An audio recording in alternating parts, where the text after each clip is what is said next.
እንዲሁም ደግሞ ሜሪዬ እንኳን ደህና መጣችሁ። ጌታ ኢየሱስ ዘመናችሁን ይባርክ። በጣም ነው የምወዳችሁ። ሲናንዬ ባትጠፊ ደስ ይለኛል። ለኖ ሲንጃለዳ ባዬ ሲንጃለዳ ያ ደፊ ኮቱ ኦኬ ኦኬ የኔ ውድ እኔም በጣም ነው ውድድ የሚያደርግሽ። ሁላችሁም እንወድሻለን። የሚወድ ተባረኪ። ስለዚህ ቀጥታ ወደ ቃል እንሄዳለን ማለት ነው። ተባረኩልኝ። ዛሬ በኦሮምኛ ማንበብ የሚችል ሰው አለ? እስቲ ምልክት ያሳየኝ። በኦሮምኛ ማንበብ እችላለሁ ብሎ እጁን የሚያሳየኝ ሰው ካለ ፈቃደኛ። ኦኬ ሲናን ታነብልኛለሽ። ተባረኪ የሚወድ የሐዋርያት ሥራ ምዕራፍ 3ን አውጪና መጀመሪያ በኦሮምኛ ታነቢልንና ከዛ በኋላ እኔ ደግሞ በአማርኛ እያነበብኩኝ ምንድነው በኦሮምኛ ሐዋርያት ማለት? ገኒ ተርጉሚልኝ። ኤርጋሞታ ሆጂ ኤርጋሞታ በቆና ሰድ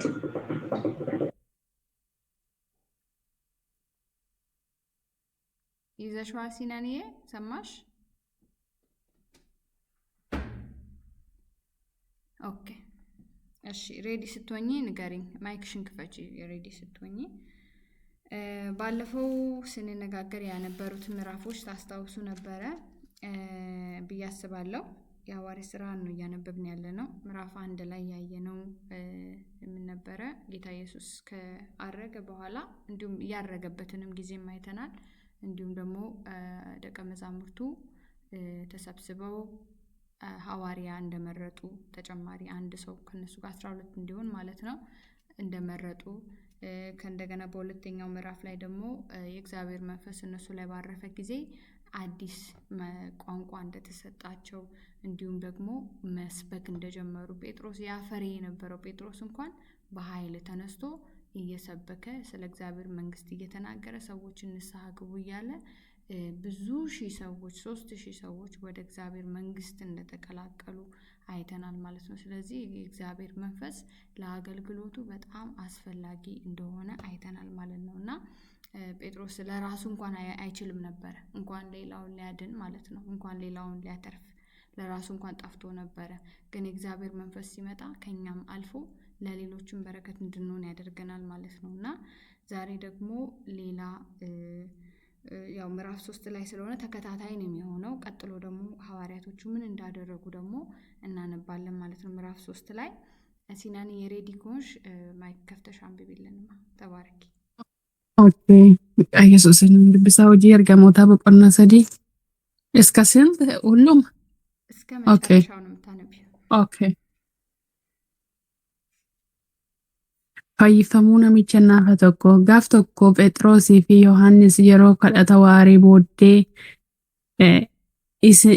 innis sa'aatii salgaffaatti gara mana qulqullummaatti ol adeeman ture. Kunoos namni dhaloota isaatii jalqabee naafate tokko achi ture. Innis guyyuma guyyaatti baatamee dhufe. balbala miidhagaa dhummaa dhaqan irraa horii in kadhata ture. Namichi Phexrosii fi Yohaannis mana qulqullummaatti ol lixuuf akka dhufan erge horii isaan kadhate. Phexrosii fi Yohaannis ijaan isa qaban. Phexros immoo nu ilaali jedhan. Yemmus inni waa isaan biraa kan argatu se'e ija isaa keessa ilaale. Phexros garuu ani meetii fi warqee hin qabu, waanan qabu garuu siifan kenna. Maqaa Yesus Kiristoos nama Naaziriitiin ka'ii adeemi jedheen. Harka isaa mirgaa qabee isa kaases. Achumaanis miilla isaa fi gulubbiin isaa jabaatan. Utaalees ka'ee ijaajjee adeemes. Isaan wajjin mana qulqullummaa lixe. Asii fi achi adeemee ruphisaa Waaqayyoon galateeffate. Namoonni hundinuu utuu inni asii fi achi adeemuu Waaqayyoonis utuu galateeffatuu argan. Mana qulqullummaa balbala miidhagaa dura taa'ee horii kadhataa inni ture. Isa akka ta'es baranii waan isaaf godhame kanaafis ajajanii baay'ee raajeffatan. Lallaba Phexros mana qulqullummaa keessatti lallabe. Yeroo namichi Phexrosii fi Yohaannis biraa hafuu dide sanatti namoonni hundinuu dinqifachaa gara isaatti gara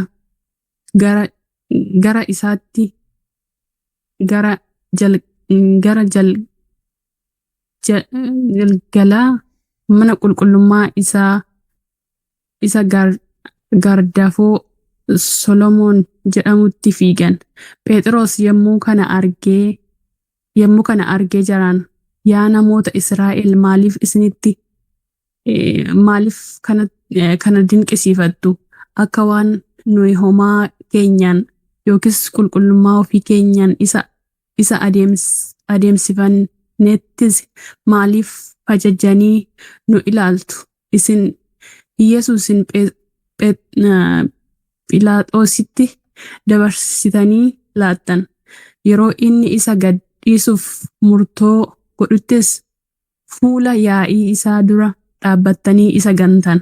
Waaqayyo inni kan Abrahaam, kan Yisihaaq, kan Yaaqoobis Waaqayyo abaabilii keenyaa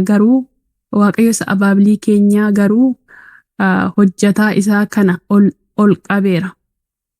Yesus qulqulluu fi qajeelaa ture. Isin garuu isa gantani. Nama gumaa akka isiniif hiikuuf Phexrosin kadhattan. Isin namoota gara jireenyaatti geessuuf ajjeeftan. Waaqayyo immoo du'aa isa kaase. Kanaafis nuyi dhugaa baatudha. Humna maqaa Yesuustu maqaa isaatis amanuutu namicha naafa isin argitanii fi beektan kanaaf jabina kenne. Amantiin Yesuusin kenname immoo fuula hundumaa keessanii duratti fayyaa. Yaa obboloota nanaa, isin warri isin geggeessanis waan gootan hundumaa utuu hin hubatiin akka gootan anuu beeka. Waaqayyo garuu bara baay'ee dura Masiihiin isaa akka dhiphatu afaan raajotaa hundumaan dubbate kana ture. Akkanatti akka raawwatamu godhe. Egaa yaada garaa keessanii geeddaradhaa. Inni cubbuu keessan akka isiniif haxaa'u gara Waaqayyootti deebi'aa. Waaqayyo yeroo itti hafuurri keessan haareffamu akka isiniif fiduuf Yesuus Masiicha isa duraan dursee isiniif qopheesse tures akka isiniif arguuf deebi'aa. Durumaa jalqabee Waaqayyo afaan qulqullootaa raajota isaatiin dubbachaa kan ture raawwate hundumaa hamma iddootti deebi'utti garuu Yesuus Waaqa irraa turuu isaaf ta'a. Museen iyyuu anaan akkuma kaase Waaqayyo gooftaa keessan obboloota keessan keessaa raajii tokko isiniif in kaasa. Waan inni isinitti himu hundumaa dhaggeeffachuun isin irra jira. Namni raajii sana hin dhaggeeffanne hundinuu garuu saba sana keessaa in balleeffama jedhe ture. Raajoonni Saamu'eelii jalqabanii ka'anii fi dubbatan hundinuu waa'ee bara kanaa labsaniiru. Raajonni kan dubbatan isiniif kakuu Waaqayyoo abaabilii keessaniif dhaabe keessaas in hirmaattu. Abrahaamin ijoollee keetiin sabni biyya lafaa irraa hundinuu in eebbifamu jedhee ture. Kanaafis Waaqayyo karaa keessan isa hamaatti hundumaa keessan deebisuudhaan isin eebbisuudhaaf hojjetaa isaa kaase duraan dursee isinitti erge jedhe. Carrasco. ተባረኪ ሲናኒ ዋቀዩ ሲያብሱ ገለቶማ። እሺ በአማርኛ አነባለሁ። እኔ ደግሞ የሐዋርያት ሥራ ምዕራፍ 3 ከ1 ጀምሬ አነባለሁ።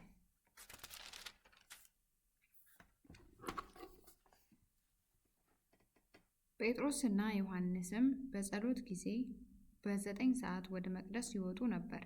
ወደ መቅደስም ከሚገቡት መጽዋዕት ይለምን ዘንድ ሰዎች ተሸክመው መልካም በሚሏት በመቅደስ ደጅ በየቀኑ ያስቀምጡት የነበሩ ከእናቱ ማኅፀን ጀምሮ አንካሳ የሆነ አንድ ሰው ነበር። እርሱም ጴጥሮስና ዮሐንስ ወደ መቅደሱ ሊገቡ እንዳላቸው ባየ ጊዜ መጽዋዕትን ለመናቸው። ጴጥሮስም ከዮሐንስ ጋር ትኩር ብሎ ወደ እርሱ ተመልክቶ ወደ እኛ ተመልከት አለው። እርሱም አንድ ነገር ከእነርሱ እንዲቀበል ሲጠብቅ ወደ እነርሱ ተመለከተ። ጴጥሮስ ግን ብርና ወርቅ የለኝም፣ ይህን ያለኝን ግን እሰጥሃለሁ።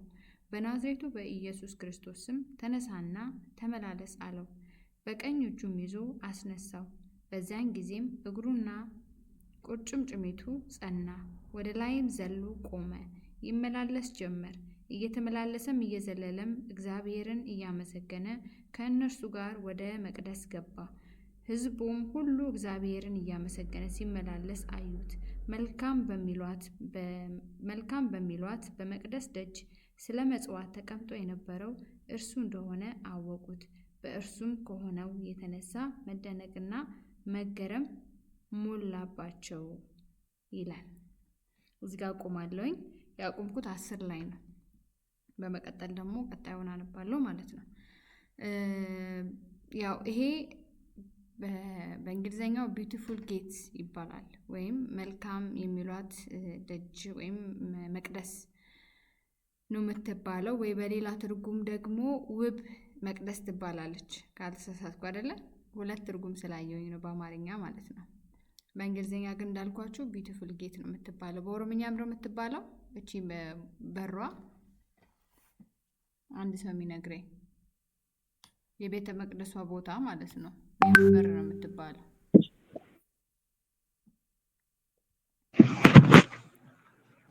ሰማሽኝ? አልሰማውም። ማዬ ምን አልሽ? ውብ ማለት የሚጠግዱ ማለት ነው። እሺ በልበላ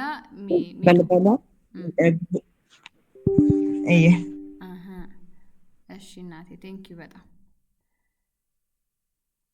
ላሳያችሁ ነው በፎቶ ማለት ነው። አሁን ቤተ መቅደሱን አሳያችሁና ትንሽ አይቼ ያገኘሁትን ነውና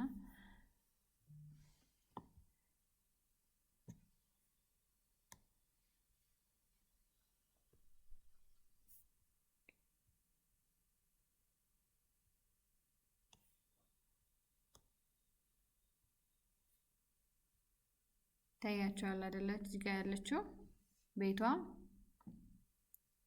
ቀይ ምልክት ያለበት ማለት ነው። ይሄ ቤተ መቅደሱ ነው።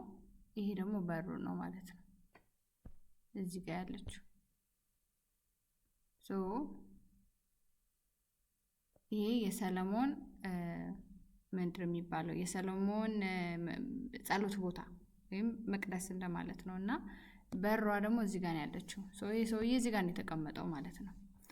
እና ተቀምጦ ሳለ እንግዲህ ቤተ መቅደስ ከተባለ እግዚአብሔር ቃል የሚነገርበት ቦታ ነው። መንፈሳዊ ነገሮች ያሉበት ወይም ደግሞ በቃ የእግዚአብሔር ኃይል ያለበት ቦታ ነው ይሄ ቦታ። ስለዚህ የሚጠበቀው የእግዚአብሔር ኃይል ካለ እዛ ቦታ ላይ ይሄ ሰውዬ በእንደዚህ አይነት ቦታ ላይ ተገኝቶ እንደዚህ አይነት ማንነት ወይም እንደዚህ አይነት በሽታ ሊኖርበት አይገባም። ምክንያቱም ያለበት ቤተ መቅደስ እንጂ ውጭ አይደለም ያለው፣ ቤተ መቅደስ ውስጥ ነው ያለው።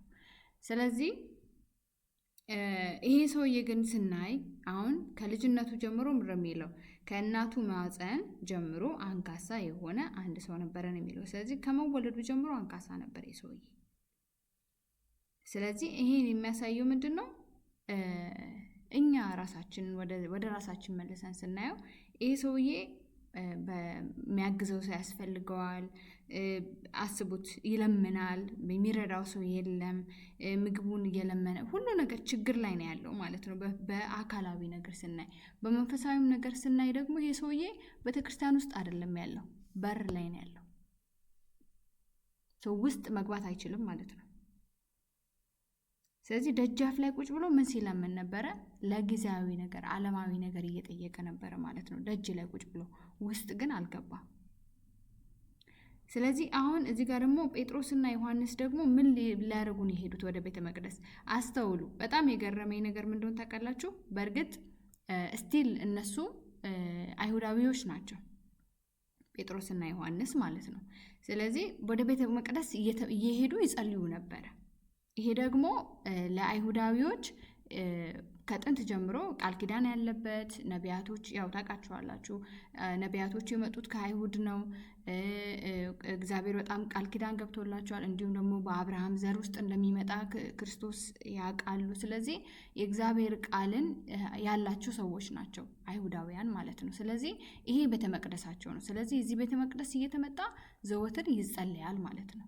ግን ክርስቶስን ኢየሱስ ክርስቶስ ተሰቅሏል። የሰቀሉትም ሰዎች እነዚሁ ናቸው። ከእንደገና ደግሞ የሚያስተምሩት ወይም ደግሞ የሚያስተምሩት አስተምሮ ወይም ክርስቶስን የሚቃወም ነው። ታውቃላችሁ፣ ክርስቶስ ተቃዋሚ ይመጣል ይባላል በመጨረሻው ዘመን አይደለ?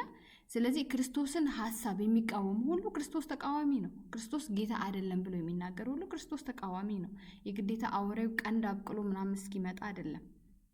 ክርስቶስን የሚቃወም ማንኛውም ሰው የክርስቶስ ተቃዋሚ ነው እና እዚህ ጋር ክርስቶስን እየተቃወሙ የክርስቶስ ጌትነቱን እየተቃወሙ ግን እነዚህ ሐዋርያቶች ወደዛ ቤተክርስቲያን ይሄዱ ነበረ።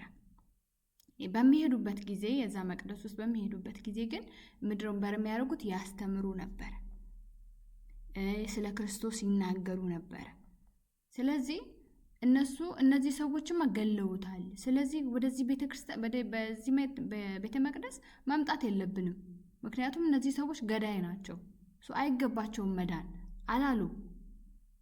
ወደ ኋላ ደግሞ ወደታች ደግሞ ወርደን ስናይ በጣም በሚገርም ሁኔታ ጴጥሮስ ስለ ክርስቶስ ሞት፣ ስለ እነሱ አለማወቅ፣ ለእነሱም እንደሞተ ቅድሚያ ለእነሱ እንደመጣ በቃ የሚገልጽበት አገላለጽ ማለት ነው። እና ጥፋተኛ ናችሁ ብሎ እነሱ ጣት አይደለም እየጠቆመባቸው ያለው። ኢቨን እንኳን ሰውን የሚያክል ተውት፣ ክርስቶስ እኮ ጌትነቱን ተውት፣ ግን ሰውን የሚያክል ሰው ነገር ያለ ጥፋቱ ምንም ነገር ሳያደርግ ሰቅለው እንኳን፣ ይሄ ትልቅ ጥፋት ነው እኮ በሰው አይምሮ አይደለም? በጣም ክፋት ነው፣ የክፋት ጥግ ነው። ይሄን እንኳን አድርገው እነሱ ላይ እጃቸውን ለመጠቆም አልነበረም እነ ጴጥሮስ እዛ እንትን ያሉት ማለት ነው። እነሱ ስራቸው ላይ ናቸው፣ ቢዝነሳቸው ላይ ነው። ስራቸው ምንድን ነው? የእግዚአብሔርን መንግስት ማስፋት። ስራቸው ምንድን ነው? የጠፋውን ህዝብ ወደ ክርስቶስ መመለስ፣ ንስሐ ማስገባት፣ መፈወስ፣ ማዳን፣ ከእስራት ማውጣት። ይሄ ሰውዬ እዚህ ጋር ሲቀመጥ፣ ቤተክርስቲያን አጠገብ ሲቀመጥ ስንት በረከት ቁጭ ብሎ ነው እሱ እዛ ጋር ቁጭ ያለው ሲሆን በሁሉ ነገር ሙሉ መሆን ሲገባው፣ አስቡት፣ ወርቅ አጠገቤ ተቀምጦ እኔ በድህነት ተጨማድጄ ስሞት ማለት ነው። ልክ እንደዛ ነው ይሄ ሰውዬ ማለት ነው። እና አሁን ሐዋርያቶቹ በሚመጡ ጊዜ ግን ሌላ ነገር ፈልጎ አይደለም ወደ እነሱ የተመለከተው፣ ግን የፈለገው ለራሱ የሚሆነውን ነገር መጽዋት ነው የፈለገው። ለሚበላው፣ ለሚኖርበት፣ ለብዙ ነገሮች አላቅም በዛ ሰዓት ምን እንደሚያስፈልገው። እኛም ደግሞ አንዳንድ ጊዜ ወደ ጌታ ቤት ስንመጣ እንደዛ ነን። መጽዋት ፈልገን ነው የምንመጣው፣ ፈውስ ፈልገን ነው የምንመጣው፣ ገንዘብ ፈልገን፣ የገንዘብ ነፃነት፣ በቃ በጣም ብዙ ገንዘብ ሚሊዮነር እንደሆን እፈልጋለሁ። ምናልባት እናንተ እንደዛ ላትሉ ትችላላችሁ። አሉ ብዙ ሰዎች እንደዛ የሚያስቡ። ቤተክርስቲያን ሲሄዳ ገንዘቤ፣ ስራ ይባረካል፣ ቢዝነስ እንዲባረክ፣ ልክ ጠንቋይ ቤት ሰው እንደሚሄደው ማለት ነው። አዎ ጌታ ጋር በረከት አለ፣ ግን ጌታ ግን የሚፈልገን ከዛ ያላለፈ ነገር ነው እንጂ እዛችሁ ጋር አይደለም። ተፈወሽ ደንዋት ምን ይቀጥላል? አሁን እናያለን። ይሄ ሰው የጠየቀው ነገር ሌላ ነው፣ ያገኘው ግን ሌላ ነው። ጌታ ለኛ የሚፈልገው ነገር ያ እንደሆነ ማወቅ አለብን። ሰው ዛሬ ንባብ እያነበብን ነበር ከነ አዱ ጋር ማለት ነው። እና አዱ የሱን ቃል ፈልገሽ ታነቢልናል? እሺ ጠይቅሻለሁ። ምንድን ነው የሚለው? ሀብታም ሰው ወይም ገንዘብ ያለው ሰው በገንዘቡ እውቀትን ቢገዛ ምንም አይጠቅመውም። ምክንያቱም ምንድን ነው የሚለው? ምክንያቱም ጥበብ ስለሌለው ወይም ሞኝ ስለሆነ ነው ምንድን የሚባለው እናቴ ጥበብ ስለሌለው ያንን ገንዘብ ያንን እውቀት እንኳን ቢወስደው ምንም አይጠቅመውም ይላል። አያችሁ የዓለም ነገር ሰው ቢያተርፍ ጥበብ ማለት ኢየሱስ ክርስቶስ ነው፣ እሺ ሌላ አይደለም። ጥበብ ማለት ኢየሱስን ማወቅ ነው፣ እውነትን ማወቅ ነው፣ እግዚአብሔርን መፍራት ነው፣ ቃሉን መታዘዝ ነው። ስለዚህ ጥበብ የሌላቸው ሰዎች ገንዘብ ቢኖራቸው እንኳን በገንዘባቸው ጥበብን ለመግዛት ቢሞክሩ እንኳን ምንም አይጠቅማቸውም ጥበብ መጥቶ። ምክንያቱም አይምሯቸው ገና ክርስቶስን አልተቀበለም ማለት ነው። ጌታን አልተቀበሉም ወይም ክርስቶስ በእነሱ ውስጥ የለም ማለት ጥበቡ በእነሱ ውስጥ የለም ማለት ነው። የምሳሌ መጽሐፍ ላይ በደንብ ትኩር አድርጋችሁ ካነበባችሁ እስከ መጨረሻው እንዲሁም ዳንኤል መጨረሻ ላይ የምታነቡ ከሆነ ኢየሱስ ክርስቶስን እንደ ጥበብ ነው እየገለጠ የነበረው፣ እንደ ሴት፣ እንደ እናት እንዲሁም ደግሞ እንደ ጥበብ ራሱ ክርስቶስ እንደሆነ። ምክንያቱም ምንድን የሚለው በጥበብ ምድር ተፈጠረች በመረዳት ደግሞ ተመሰረተች ነው አይደል የሚለው በመረዳት ስለዚህ ክርስቶስ ጥበብ ነው። ስለዚህ ከክርስቶስ ጥበብ ነው የተነሳ መረዳት የሚመጣው ማለት ነው። እና እንደዚህ ያው መንፈሳዊ ነገሮች እኛ እንደምናስባቸው አንድ የተጻፈ ርዕስ ብቻ አይደለም፣ ዲፕ የሆነ ሚኒንግ አለው አይደለም። ውስጥ ለውስጥ እኮ ብዙ ትርጉም አለው። ብዙ ነገሮችን መነጋገር እንችላለን በዛ ዙሪያ፣ ግን ያው ሀሳቡን ሰፊ ያደርግብናል። ስለዚህ ወደዚህ ሰው እንመለስ እና በትንሹ እናወራና ሌላ ጊዜ ደግሞ ጌታ ቢፈቅድ ደግመን የምናነብ ከሆነ ፓርት ወይ ደግሞ ጌታ ልባችሁ ላይ ያስቀመጠ ነገር ካለ ደግሞ እናንተም ሼር ማድረግ ትችላላችሁ። በዛ ዙሪያ ላይ ማውራት እንችላለን ማለት ነው። እና ድሏ አዱዬ አግኝተሽዋል ያልኩሽን መጽሐፍ ቅዱስ ቦታ ምሳሌ ላይ ካገኘሽው አንብቢልን።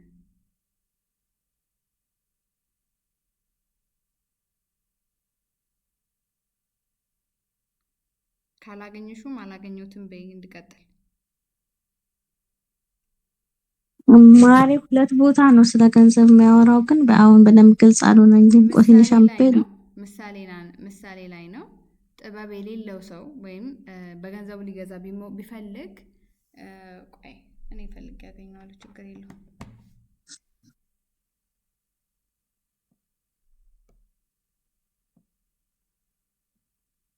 ምሳሌ 16 መሰለኝ የትላንቱ ነው አይቡ ነው የዛሬ ነው እንጂ የዛሬው 17 ነው። ግን እዚህ ላይ ገንዘብ ባደረገው ፊት ማማለጃ እንደ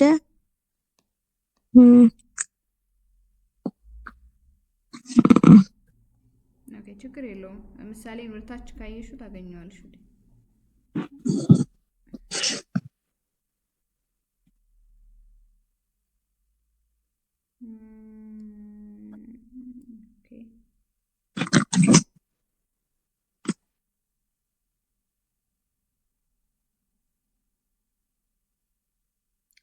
እሺ አግኝቼዋለሁ።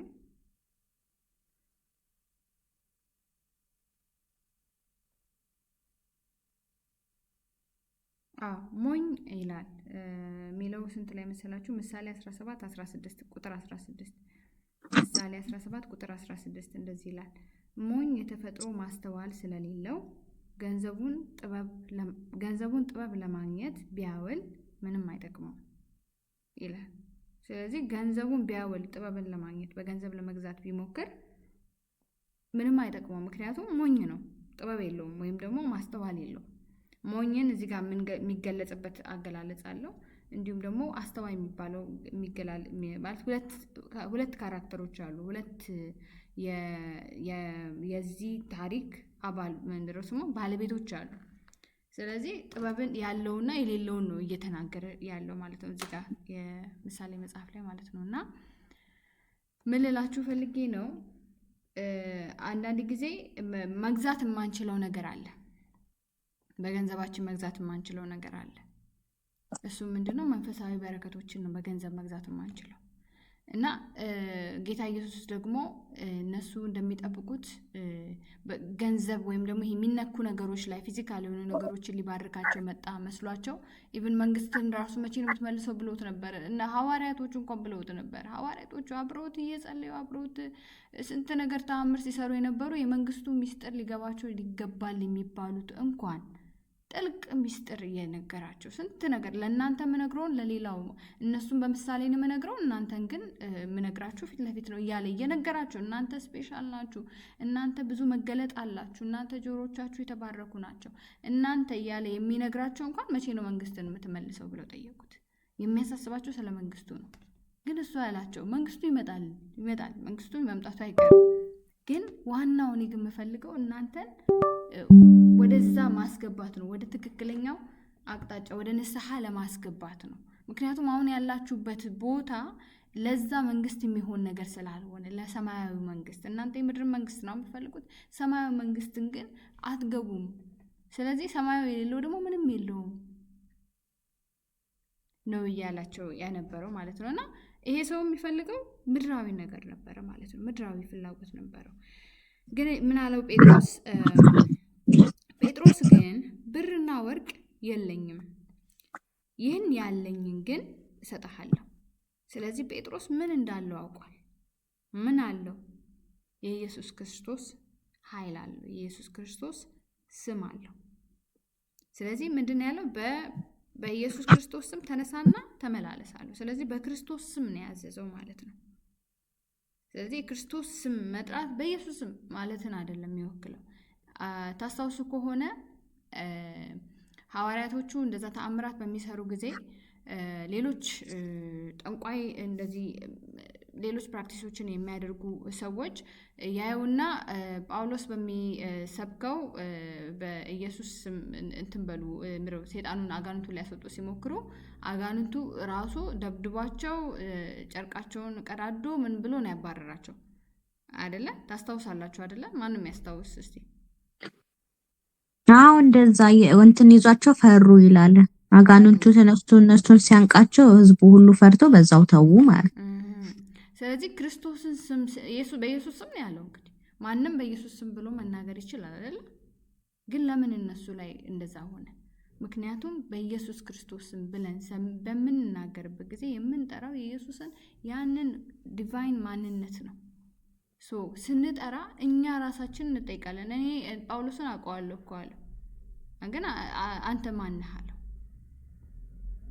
ስለዚህ ሰይጣን ራሱ ያውቃል የማን አገልጋይ እንደሆነ። ስለዚህ እሱን ስትጠሩ ማን እንደሆናችሁ እናንተ ይህንን ስም ስትጠሩ የዛ ስም እናንተን ይወክላል። እናንተ እዛ ስም ውስጥ አላችሁ። ስሙ የሚናገረው ክርስቶስ ሲል ማንነቱን ነው የሚናገረው ማለት በሱ ስም ነው የምመጣው። ለምሳሌ አሁን እኔ ሜሪን ሱቅ ሄደሽ ዕቃ ግዢልኝ ካልኳት ማለት ነው ሜሪ ሄቨንን አውቃታለሁ ማለት ለኔ ብድር ልትበደር በኔ ስም ልትበደር ብትሄድ ባለሱቁን ሄዳ ሄቨን እንደዚህ ብላ ብትለው ከዛ ደግሞ እሱ ደውሎ ሄቨን እንደዚህ ሰው ልከሽልኛ ሲለኝ አዎ ልሎ ይገባላ። ስለዚህ ክርስቶስ የማያውቀው ሰው መጥቶ በክርስቶስ ስም ምንም ነገር መስራት አይችልም ማለት ነው። ግን ሌላ ደግሞ ሐዋርያው ኢየሱስ ክርስቶስ እያለ በኢየሱስ ስም ያወጣ ሰው ነበር። የኢየሱስ ስም የተጠቀመ ሲፈውስ የነበረ ሰው ነበር። ግን ምን ማለት ነው ይሄ? ያ ሰውዬ የሰራበት ያው የኢየሱስ ክርስቶስ ስም ለብቻው ኃይል አለው። ግን ደግሞ እዚህ ጋር እኛንም ደግሞ ሰይጣን መጥቶ አታክ ማድረግ ይችላል። ለምን መሰላችሁ? እዚህ ጋር ኢየሱስ ክርስቶስ ስም ስለጠራሁኝ ብቻ ነገሮች ይሆናሉ ማለት አይደለም። እኔ ያንን በማደርግ ጊዜ ሰይጣንም ደግሞ እኔን አታክ ሊያደርግበት የሚችለው መሳሪያ እኔ ውስጥ ካለ መጥቶ እኔ ላይ ይዘላል ማለት ነው። ስለዚህ ኢየሱስ ክርስቶስ ስሙ ላይ ኃይል አለ። ግን የክርስቶስን ማንነት መልበስ መቻል አለብን። መጀመሪያ የሱ ተላኪዎች መሆን መልእክተኛ መሆናችን እርግጠኛ መሆን አለብን ማለት ነው። እሱ የሚያቀን መሆኑ። ስለዚህ እሱ ካወቀን ደግሞ የዛኛውን መንግስት ያቀናል ማለት ነው፣ የማን ወገን እንደሆነ። እና ሰይጣን ባይዘዌ ሁልጊዜ እየመጣ ይናገራል ስለኛ። ታውቃላችሁ አይደለ? እሷ እኮ እንደዚህ አድርጋለች፣ እሷ እኮ እንደዚህ። አሁን በተለያየ ነገር ውስጥ ታስረው ያሉ ሰዎች ወጥተው አጋንንትን ለማውጣት ምን ቢሞክሩ ምናምን ነገር አንዳንዴ አጋንንቱ ራሱ ዘሎ እነሱንም ትሊላቸው ይችላል። ሶ ራሳቸው ክሊን መሆናቸውን እርግጠኛ መሆን አለባቸው። አስቡት፣ ዝሙት ሰርቶ ምን ብሎ መጥቶ በቃ ክርስቲያን ነኝ አለቀ ፋይን ብዬ መጥቼ እንትን የምለው ነገር መሆን የለበትም። ምክንያቱም ይሄ መንፈሳዊ ነገር ነው። ይሄ በስጋ ብቻ የምናደርገው ነገር አይደለም። ሰው እርግጠኛ መሆን አለብን፣ ማወቅ መቻል አለብን። በደንብ አድርገን ያኔ ንስሐ መግባታችንን ማወቅ አለብን። ምክንያቱም ዝም ብሎ የሚደረግ ነገር አለ፣ ጨዋታ አይደለም። በቃ በስሜ ሂዱና እንደዚህ አድርጉ ተባለና ዝም ብዬ ብድግ ብዬ የሚሄደው ነገር አይደለም። ግን መጠየቅ አለብኝ፣ ማወቅ አለብኝ ከዛ ነገር ጀርባ ያለው ነገር ምንድን ነው። ምክንያቱም ላልመለስ እችላለሁ እዛ ነገር ውስጥ ገብቼ ከራሴም ሳልሆን ከዛም ሳልሆን ማለት ነው። ሶ መንፈሳዊ ነገሮችን ስናደርግ የመንፈሳዊው ነገር ባለቤትን ማማከር መቻል አለብን። እሱም ክርስቶስ ኢየሱስን ማለት ነው። ሶ ቼክ ማድረግ አለብን። ሪሌሽንሺፕ ከጌታ ጋር ያለኝ ግንኙነት እንዴት ነው? ሰው የሚያየኝ ሳይሆን እኔ ፐርሰናሊ ያለኝ በግል ያለኝ ግንኙነት እንዴት ነው? እና በክርስቶስ ስም ተነሳና ተመላለሳለሁ። ያለኝን እቺን ነገር በጣም ነው የምወዳት፣ ያለኝን። ስለዚህ ያለው የሱ የግሉ የሆነው ነገር አንድ ኃይል አለ፣ እሱም የክርስቶስ ስም ነው ማለት ነው። እና በቀኝ እጁም ይዞ አስነሳው። በዚያ ጊዜ አሁን እንግዲህ ተነሳና ተመላለስ ነው ያለው። መጀመሪያ ታዞ ነበር፣ ግን ሰውየው ግን ከእምነቱ የተነሳ ይመስለኛል መነሳት ስላቃተው በእጁ አንስቶ ረዳው ማለት ነው። እና ወደ ላይም ዘሎ ቆመ፣ ይመላለስም ጀመረ። እግዚአብሔርን እያመሰገነ ከእነርሱ ጋር ወደ ቤት ገባ፣ ወደ መቅደስ ገባ። ሰውዬ ከመቅደስ በር ላይ ነው ያለው። ቤተ መቅደስ ራሱ አይገባም ነበር። የሰው ልጅ እዚህ ጋር እግዚአብሔር ዓላማው በሰው ልጅ ላይ ያለው ዓላማ እኛን ወደ እሱ ለማምጣት ነው፣ ወደ ራሱ ለማምጣት ነው።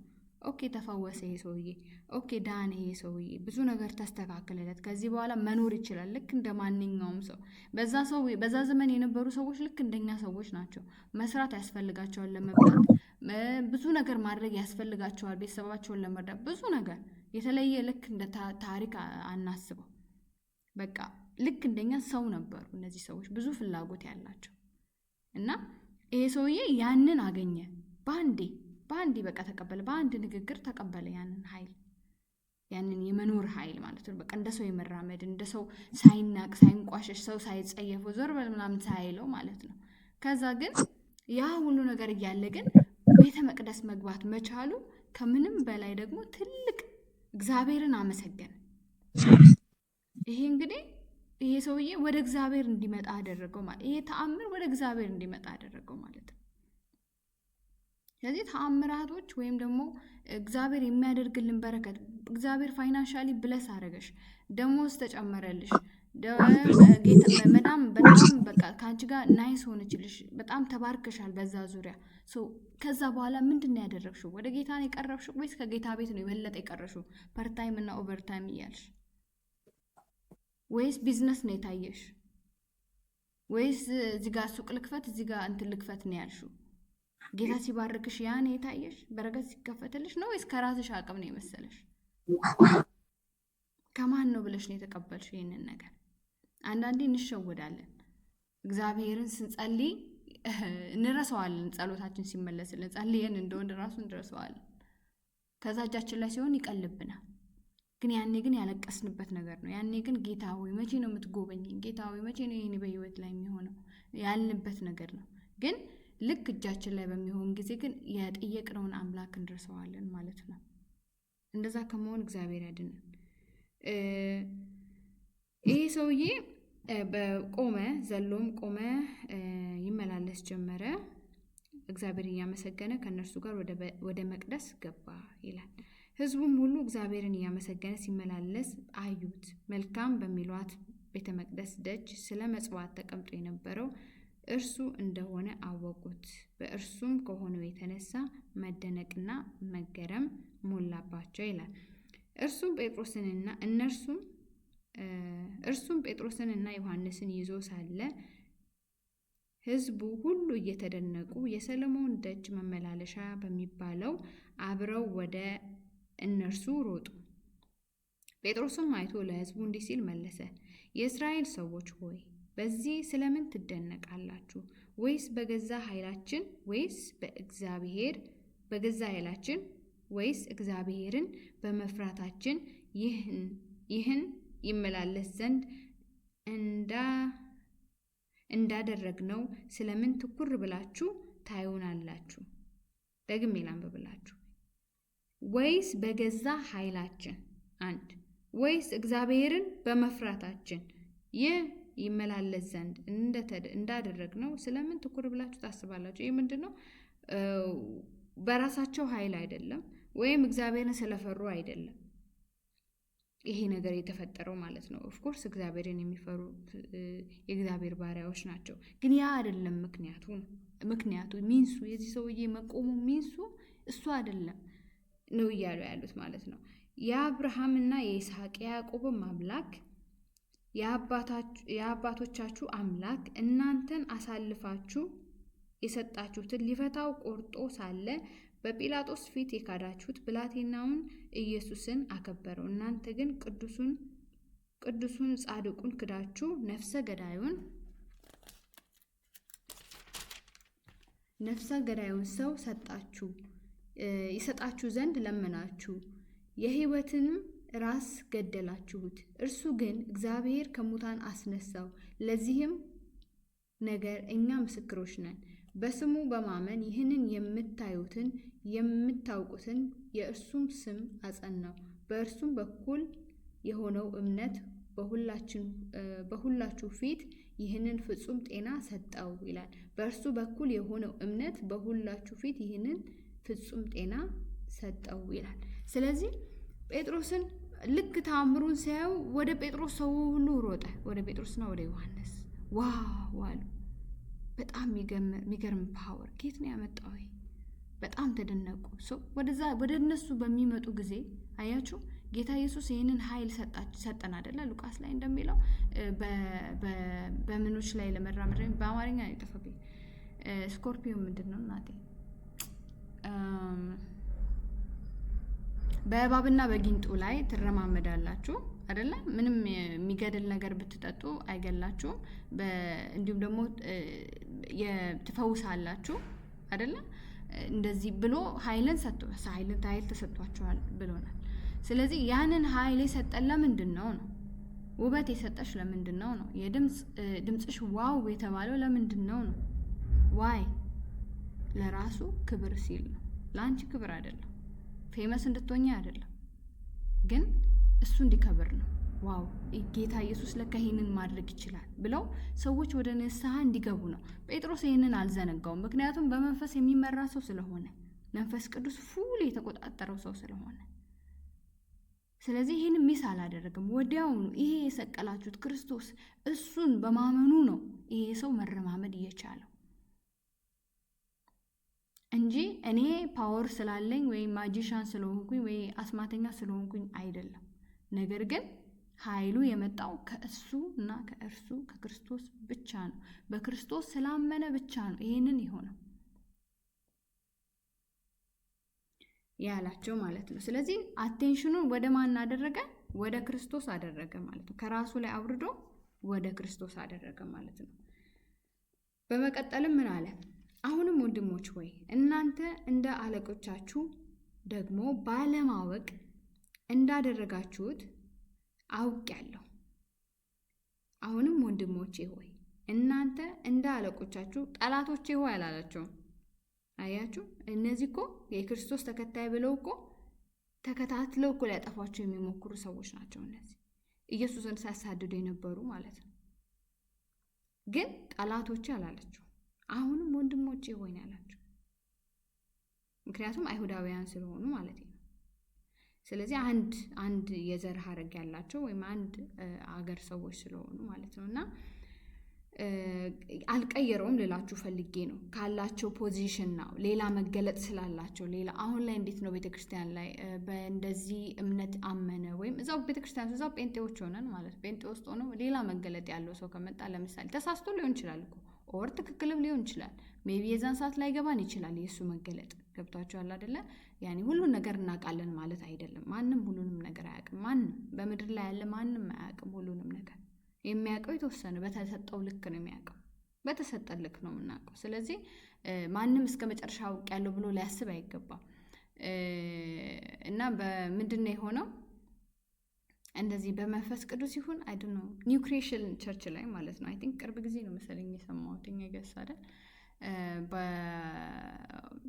በስፒሪት ነው ሰው ስፒሪት ነው ሰው መንፈስ ነው ብለው በመናገር እንግዲህ ተቃውሞ ደርሶባቸው እንደዚህ በአንድ በኩል አዎ ኦኬ እንደ ተቋም ምክንያቱም ቤተክርስቲያን ሲባል ደረጃ አለው።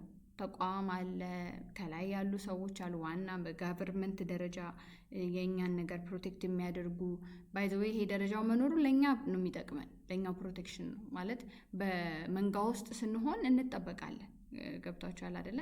ጠላትም ሲመጣ ተበታትነን ከሆነ ያገኘን በጣም ቀላል ነው በአንዴ ለማጥፋት። ግን በእንደዚህ በደረጃ ወይም ደግሞ በብረ የሚባለው ይሄ በህብረት ስንሆን በመንጋ ውስጥ ስንሆን አንደኛ ፕሮቴክት እንደረጋለን ማለት ነው። ሁለተኛ ነገር ደግሞ ምንድነው ስሙ እንደዚህ አይነት ነገሮች ሲፈጠሩ ማን ለማን መመለስ እንዳለበት ይታወቃል ማለት። ይሄ መንፈሳዊ ነገር ስለሆነ ኮሬክት የምንደራረገው በመንፈሳዊ ንግግር ነው። ኢየሱስ ክርስቶስ በምድር ሳለ የአይሁዳውያንን ሁሉ ነገር ያውቃል። ስለሱ የተጻፈውን ነገር ያውቃል። ሲጀመር ከተጻፈው ነገር ውጪ ለመኖር አይደለም የመጣበትን ዓላማ ያውቃል።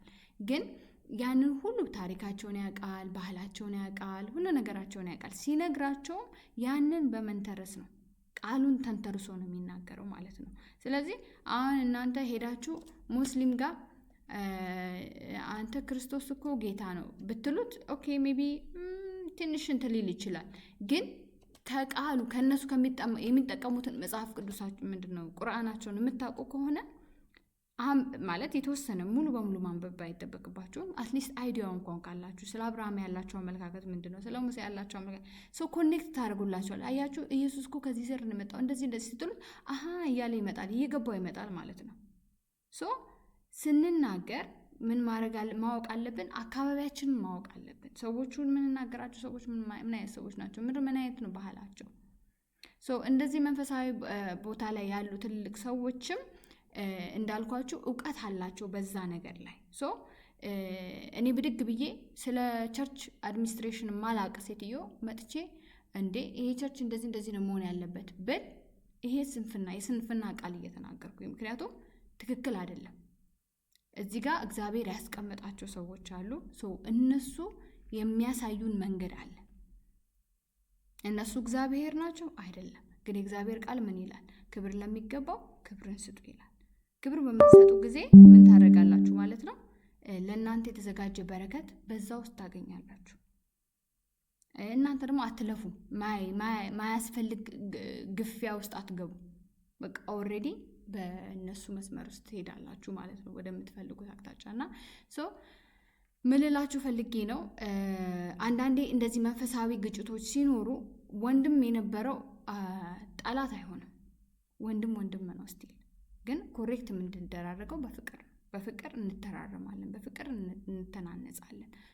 እኔ ቴክ ኬር ማድረግ አለብኝ። እኔ ስናገር የሆነ ሰው ተስፋ ቆርጦ እስኪሄድ ድረስ ነው መሆን የለበትም እኔ የምገስጸው።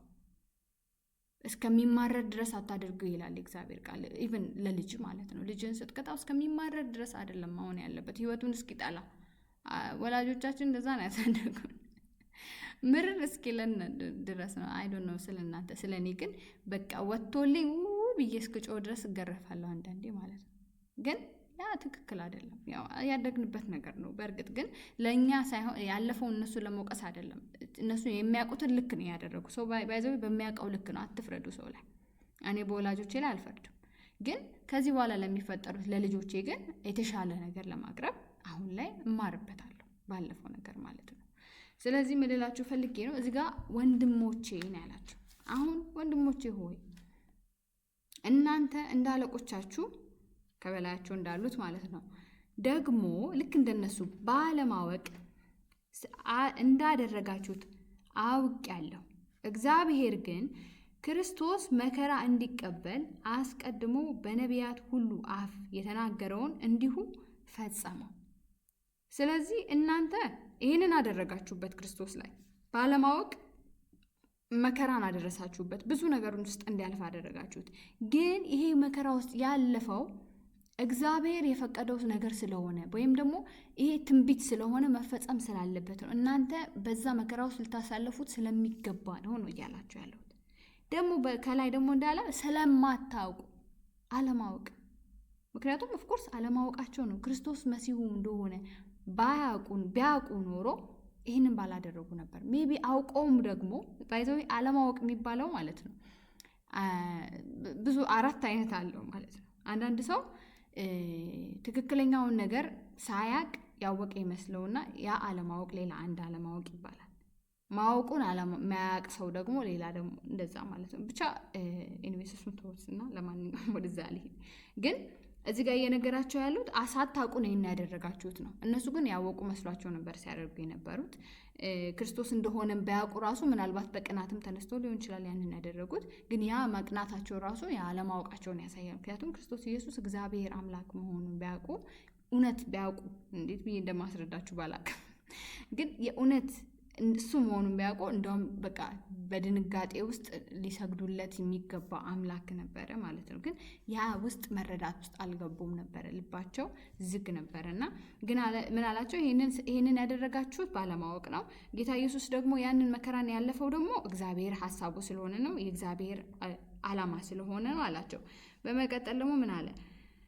እንግዲህ ጌታ ፊት የመጽናናት ዘመን እንድትመጣላችሁ አስቀድሞም ለእናንተ የመረጠውን ኢየሱስ ክርስቶስን እንዲልክላችሁ ኃጢአታችሁ ይደመሰስ ዘንድ ንስሐ ግቡ፣ ተመለሱ አላቸው ማለት ነው። ስለዚህ ምንድን ያላል? ይሄ የመጣው ኢየሱስ ክርስቶስ ለእናንተ ሊሰዋን የመጣው መጀመሪያ ለእናንተ መጀመሪያ ለአይሁድ አይደለም፣ ከዛ በኋላ ደግሞ ለአሕዛብ ማለት ነው። ስለዚህ መጀመሪያ ለአይሁድ ለእናንተ ነው የመጣው ነው። ክርስቶስ መስዋዕትነት ሊከፍል ለእናንተ ነው የመጣው። አስቀድሞ በእግዚአብሔር ሀሳብ ውስጥ የነበረ ክርስቶስ ኢየሱስ ለእናንተ ሲል ነው እያላቸው ያለው። እንዲሁም ደግሞ ምን እንዲያደርግላችሁ መጀመሪያ ምን እንድትመጣላችሁ ነው ያለው? መጽናናት እንዲመጣላችሁ።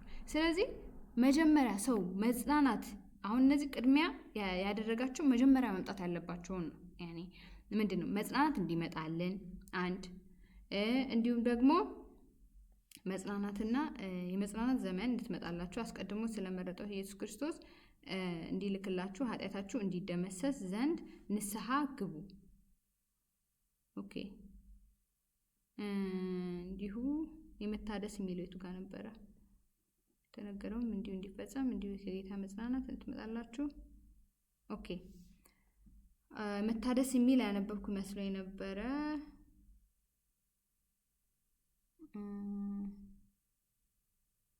ኦኬ እሺ።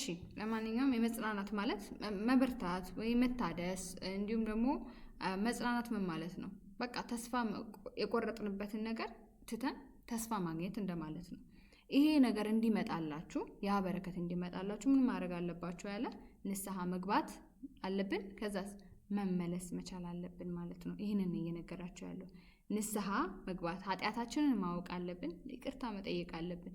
ከዛ በኋላ ደግሞ ከዛ ነገር መመለስ መቻል አለብን፣ መተው መቻል አለብን ማለት ነው። ተመለሱ አላቸው። እግዚአብሔር ከጥንት ጀምሮ በቅዱሳን ነቢያቱ አፍ የተናገረውን ነገር ሁሉ እስከሚታደስበት ዘመን ድረስ ሰማይ ይቀበለው ዘንድ ይገባልና ሙሴም ለአባቶች ጌታ አምላክ እኔ እንዳስነሳኝ ነቢይ ከወንድማችሁ ያስነሳላችኋል፣ በሚነግራችሁ ሁሉ እርሱን ስሙት። ያንም ነቢይ የማትሰማው ነፍስ ሁሉ ከአሕዛብ ተለይታ ትጠፋለች። ሁለተኛም ከሳሙኤል ጀምሮ ከእርሱም በኋላ የተናገሩት ነቢያት ሁሉ ደግሞ ስለዚህ ወራት ተናገሩ። እናንተ የነቢያት ልጆችና እግዚአብሔር ለአብርሃም በዘር የምድር ወገኖች ሁሉ ይባረካሉ ብሎ ከአባቶች ጋር ያደረገውን የኪዳን ልጆች ናችሁ። ለእናንተ አስቀድሞ እግዚአብሔር ብላቴናውን አስነስቶ እንዳዳና እያንዳንዳችሁን ከክፋታችሁ እየመለሰ ይባርካችሁ ዘንድ ሰደደው ይላል ማለት ነው። ስለዚህ እነሱ መሲሁ እንደሚመጣ ያውቃሉ። መሲሁ እንደሚመጣ ያውቃሉ። እሱም ደግሞ ነፃ እንደሚያወጣቸው እንዲሁም በረከትን ይዞላቸው እንደሚመጣ ያውቃሉ ማለት ነው። ግን እዚህ ጋር አሁን ቃሉ የሚነግራቸው ምንድነው ሊሰጣቸው የመጣው? ሊመልሳቸው፣ ንስሐ እንዲገቡ፣ ከኃጢአት ነፃ እንዲወጡ። ምክንያቱም ኃጢአት ትልቅ እስራት ነው። ከአካላዊ እስራት በኃጢአት የምንታሰረው እስራት ትልቁ እስራት ነው። ምክንያቱም የምናጣው የምድራዊውን አይደለም። ምንድነው የሚለው መጽሐፍ ቅዱስ ላይ? ምንድነው? ዓይንህ ኃጢአት ብታሰራክ ዓይንህን አውጥተህ ጣላት፣ በዓይንህ ምክንያት መንግስተ ሰማያትን ከምታጣ ወይም ሲኦል ሄደህ ከምትቃጠል ይላል አይደለ? ከተሳሳትኩኝ ያስተካክሉኝ አባባሌ። ዓይንህ ኃጢአትን ብታሰራህ አውጥተህ ጣላት የሚል ቃል አለ።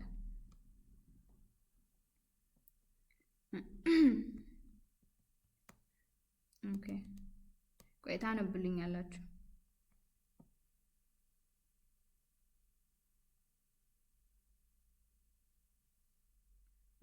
እሺ፣ ማቴዎስ ወንጌል ምዕራፍ 5:29 አንብቡልኝ አንድ ሰው የደረሰ።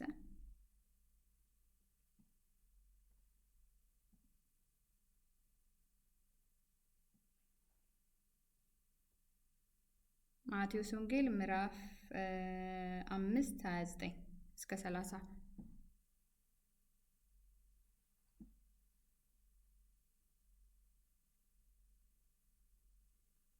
አምስት 5:29 እስከ 30 29 እስከ 30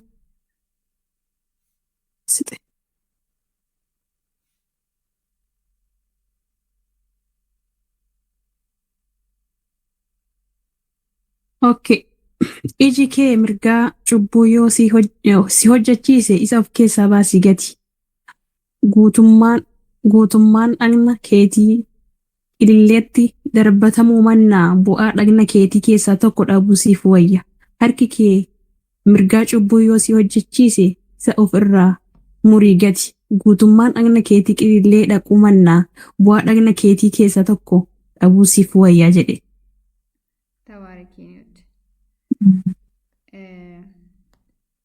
በአማርኛ ደግሞ ላንብብና ትንሽ ከዛ በኋላ እንሄዳለን እንቀጥላለን ማለት ነው። የቀኝ ዓይንህ ለኃጢአት ምክንያት ቢሆንብህ አውጥተህ ጣለው። ሰውነትህ በሙሉ ወደ ገሃነም ከሚጣል ይልቅ ከሰውነትህ አንዱ ክፍል ብታጣ ይሻልሃል ይላል ማለት ነው። ስለዚህ ሰው ዓይኑ ጠፍቶ እግሩ ተቆርጦ እጁ ሳይኖር ምኑ ሳይኖር ማለት ነው ቢቀር እና ነፍሱ ግን በክርስቶስ ብትድን የሚሻለው ያ ነው፣ የሚበልጠው ያ ነው። ምክንያቱም ዓይን እያለን እግር እያለን እጅ እያለን ቆንጂዬ ሆነን ጸጉራችን በቃ የሚገርም ሆኖ በቃ ዋው የተባለን በምድር ብንሆን ግን የዘላለማዊ ሕይወት ከሌለን ነገ ስንሞት ሲኦል የምንገባ ከሆነ ምንም ይጠቅመን? ምንም አይጠቅመንም። ስለዚህ እዚህ ጋር ይሄ በር ላይ የተቀመጠው ሰውዬ ይሄ ሁሉ ነገር አካሉ ሁሉ ቢስተካከልለት ግን ልቡ ባይመለስ ንስሐ ባይገባ ወደ እግዚአብሔር ባይመለስ ምን ጠቀመው? ምንም አልተጠቀመም። ፖይንትለስ ነው ማለት ነው። ግን እግዚአብሔር ያንን ነገር እንድናቅ ይፈልጋል። ክርስቶስ መጥቶ አገልግሎቱ ሲያገለግል ሰዎችን ሲፈውስ ሲያድን ሁሉ ነገር ሲያደርግ ነበረ። ግን መልሶ ግን ወደ እግዚአብሔር መንግስት ተመለሱ። መጀመሪያም ሲጀምር ወደ እግዚአብሔር መንግስተ ሰማያት ቀርባለችና ንስሐ ግቡ እያለ ሲሰብክ ነበረ። ስለዚህ የልብ መለወጥ ነው ትልቁ ተአምር ማለት የአንድ ነፍስ መዳን ነው። ትልቁ ተአምር ከአካላዊ ተአምር በላይ የአንድ ልብ አሁን የቱ ጋር እንደሆነ አይታይማ። ግን ያቺ ልብ ተለውጣ ክርስቶስን ማመን ስትችል የማይታየውን አምላክ መቀበል ስትችል ኃጢአቷን ተረድታ ንስሐ መግባት ስትችል ደካማነቷን በምታውቅ ጊዜ ያ ትልቅ ተአምር ነው። ስለዚህ በዚህ ዘመን ተአምር የለም ይላሉ ሰዎች። ግን እንደውም በዚህ ዘመን ትልቅ ተአምር አለ። ብዙ ነፍሳቶች ጌታን እያወቁ ነው። ብዙ ነፍሳቶች ወደ እግዚአብሔር መንግስት እየመጡ ነው። ስለዚህ የልብ መለወጥ እዚህ ጋር እነዚህ ፈሪሳውያኖች እንዲሁም ምድር ጸሐፍቶች ሁሉ አጠገባቸው ነበሩ። ይሄ ሁሉ ተአምር ሲደረግ የሰው ልጅ ልቡ ከታወረ ተአምር አይደለም ተራራ ቢገለበጥ ኢቭን ራሱ ይሄው የቀይ ባህር ተከፍሎላቸው ያለፉት ኢየሩሳሌም እስራኤላውያን ማለት ነው። ትንሽ ቆይቶ ወዲያውኑ ጣዖት ነው የሰሩት። የሰው ልጅ ተአምራትን ለመርሳት ተአምራቶችን ላለማስታወስ በጣም ቅርብ ነው። የተደረገለትን ነገር የሰው ልጅ ለመርሳት በጣም ቅርብ ነው። የሰው ልጅ ያንን አያስታውስም። አብዛኛውን ጊዜ አይተናል መጽሐፍ ቅዱስ ላይ አይደል? ስንቴ ነው የእስራኤል ሰዎች እግዚአብሔር ያደረገላቸውን እየረሱ ወደኋላ ሲመለሱ የነበረው? እነሱ ላይ አትደነቁ። እኛም ከእነሱ የባሰ ነገር እያደረግን ነው። ምክንያቱም ስንቴ ነው እኛ ጣዖት የሚሆንብን፣ ስራችን ጣዖት ይሆንብናል፣ ገንዘባችን ጣዖት ይሆንብናል፣ የቤተሰባችን ችግር ጣዖት ይሆንብናል፣ የህይወታችን ችግር ጣዖት ይሆንብናል። የማይረቡ ነገሮች ጣዖት ይሆኑብናል፣ ከእግዚአብሔር ያርቁናል። እነሱም እስራኤላውያንም እንደዚህ ነበሩ። በትንሽ በትልቁ ምግብ ሲጎል ምን ሲጎል በቃ እግዚአብሔርን ኃይል ግን ረሱት። ባህር የሚያክል ነገርን ከፍለው ያሳለፋቸውን እግዚአብሔር ረሱት። ስለዚህ እግዚአብሔር የሚፈልገው ተአምራትን ቢያደርግ ምንም ቢያደርግ ግን ልባችንን ፈልጎ ነው። ልባችን ጋር ለመድረስ ነው። ይሄው ይሄንን ጌታ እኔ እንደዚህ ማድረግ እችላለሁ። አየሽ፣ እምነታችንን ለመጨመር ነው። በሱ ላይ ያለን መደገፋችን እንድንጨምር ነው። ወደ እሱ እንድንቀርብለት ነው። ያ ነው ጎሉ። አይጥ እንድትያዝልን ማለት ነው። ምግብ እናስቀምጥላታለን አይደለም?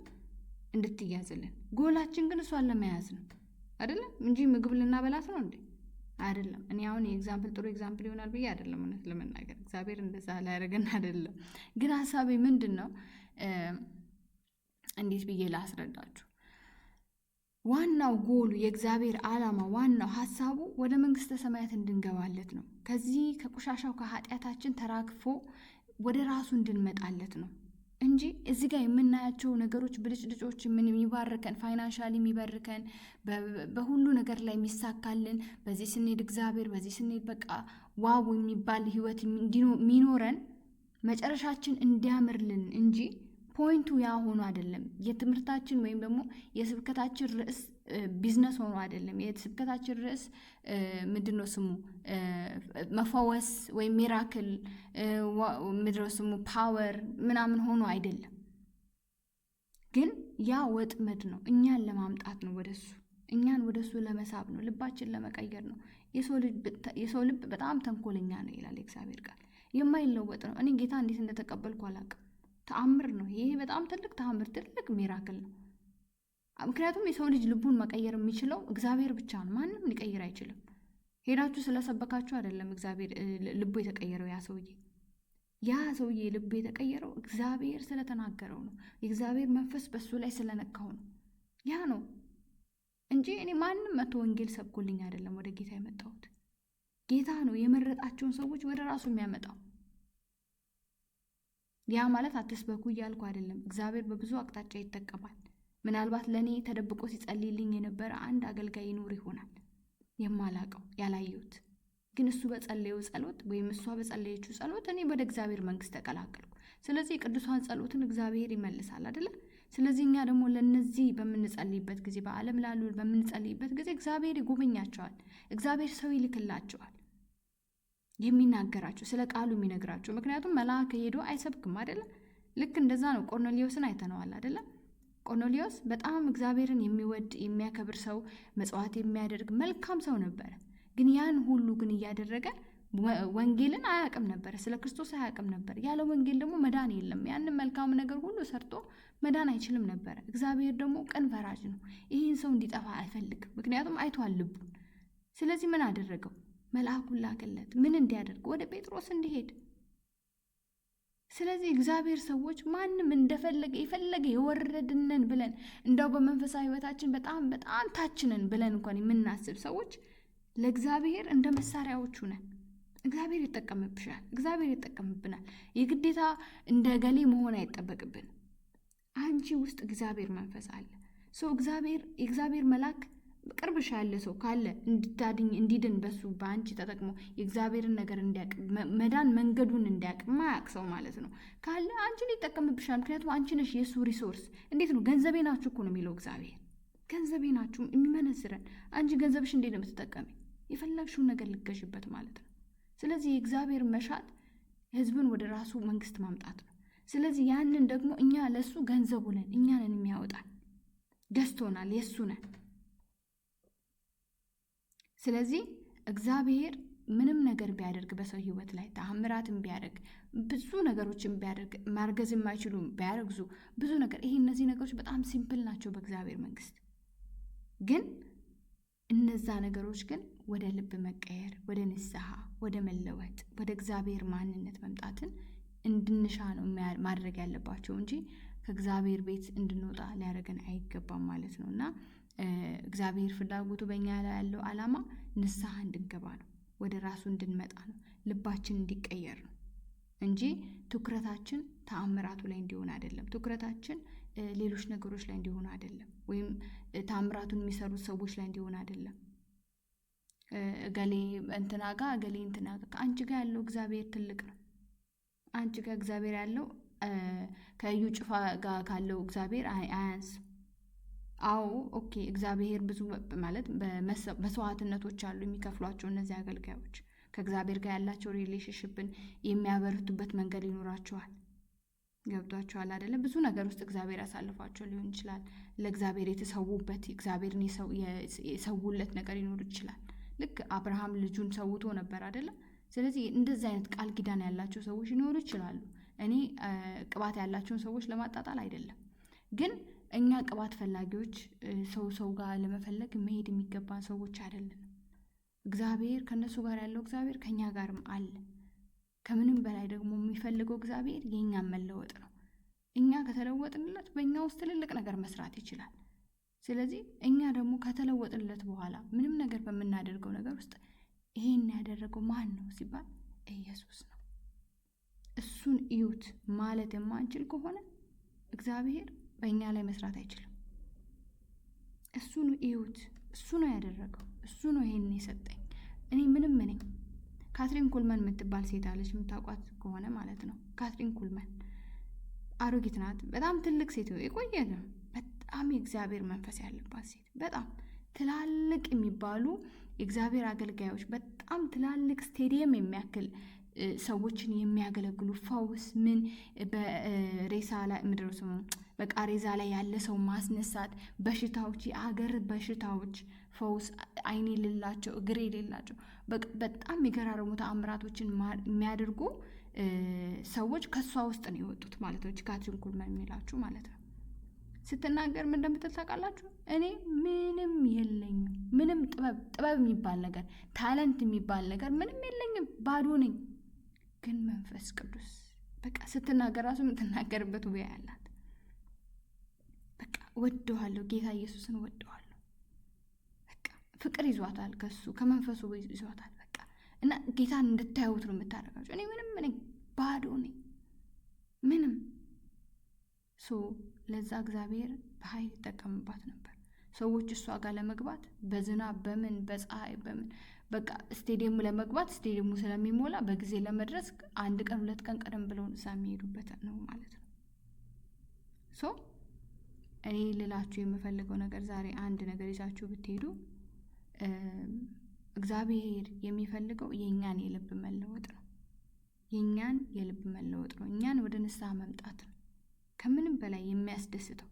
ምክንያቱም እዛ ውስጥ የዘላለማዊ ሕይወት አለ። በምድር ላይ ያለው ነገር ምድር ላይ ይቀራል።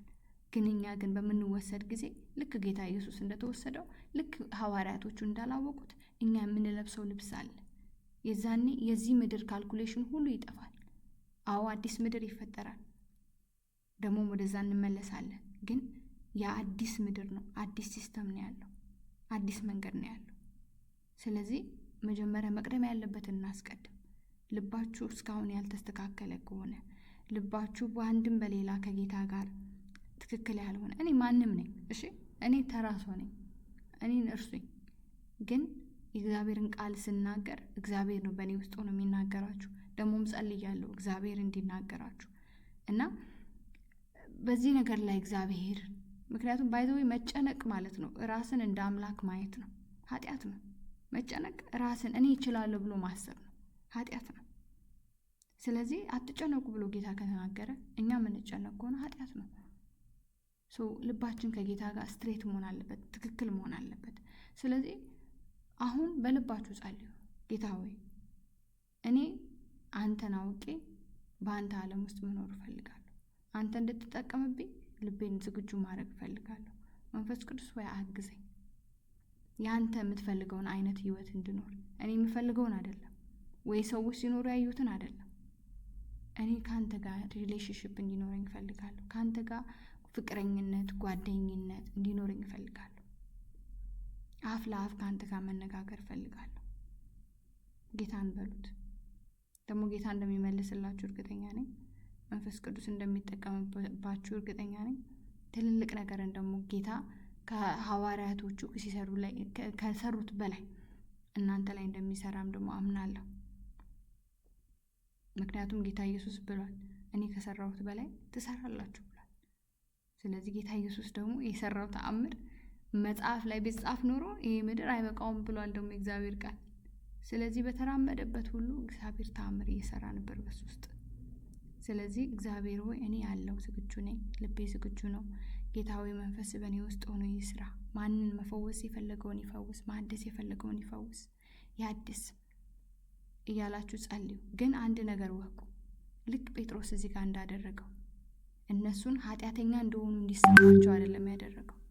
ወይም ደግሞ ተጸጽተው ወይ ደግሞ ምንድን የሚባለው እናንተ ክፉ ናችሁ፣ እናንተ እንዲህ ናችሁ ብሎ አይደለም የተዋቸው።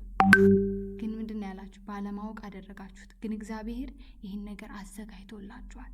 ይሄ በረከት ግን ለእናንተ ነው፣ ተመለሱ ወደ እግዚአብሔር በንስሐ ብሏችኋል። ስለዚህ ወደ ዓለም ስትሄዱ፣ ወደ ጠፉት ስትሄዱ በዛ ልብ ሂዱ፣ በፍቅር ልብ ሂዱ። እነሱን በመመለስ ፍላጎት ሂዱ። ማንም ይሁን ቤተክርስቲያን ውስጥ ያሉ ናቸው፣ ከቤተክርስቲያን ውጭ ያሉ ናቸው። በፍቅር ሂዱ። ኃጢአታቸውን ለመዘርዘር አይደለም፣ ነገር ግን ኃጢአታቸው ባለማወቅ የተደረገ ስለሆነ እንደሚሰረይላቸው ተስፋ እንዳላቸው እየነገራችኋቸው ሂዱ እና ጌታ ዘመናችሁን ይባርክ። በጣም ነው መወዳችሁ። እግዚአብሔርና መስገንና ስለ ቃሉ እንዘጋለን ማለት ነው። ለእናንተ እድል ሰጣለሁ፣ ግን አንዴ እንጸልይ እና መስገን።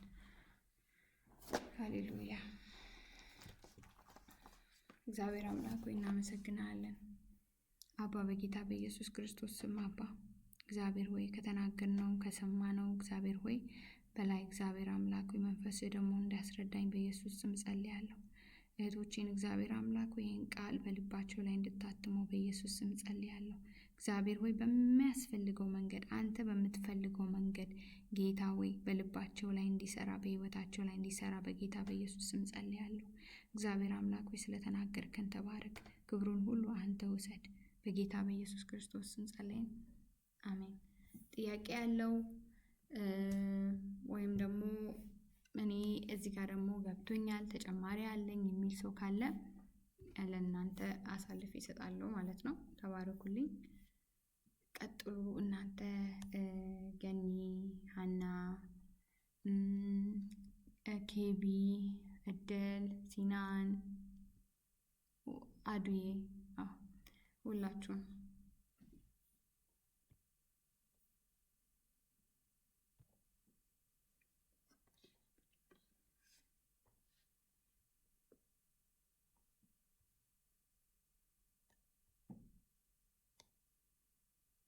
ተኝታችኋል እንዴ?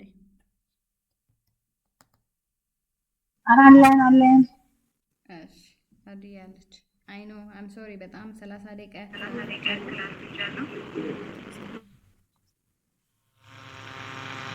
አላ ተመችቶናል። ጌታ ይባርክሽ ብዬ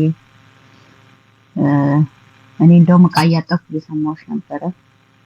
በጣም የሚባርክ ቃል ነበረ ተናገርሽም። ጌታ ብዝቶ ይባርክሽ። አሜን። ተባረክ አዱዬ። ጥያቄ የለሽም ወይ ደግሞ የምትጨምሪልን ነገር የለም? የለም ጥያቄ